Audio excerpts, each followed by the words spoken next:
When Jesus said, "The Sabbath was made for man, not man for the Sabbath," Mark 2:27, he was correcting a serious spiritual distortion. God never designed the Sabbath to burden people. He designed it to bless them. The Sabbath began in Genesis, when God rested after creation. This rest was not because God was tired, but because he was establishing a rhythm for humanity, work balanced with rest, activity balanced with renewal. From the beginning, the Sabbath was a gift, not a test.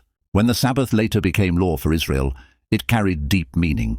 God was freeing his people from slavery, declaring that they were no longer owned by endless labor or survival pressure.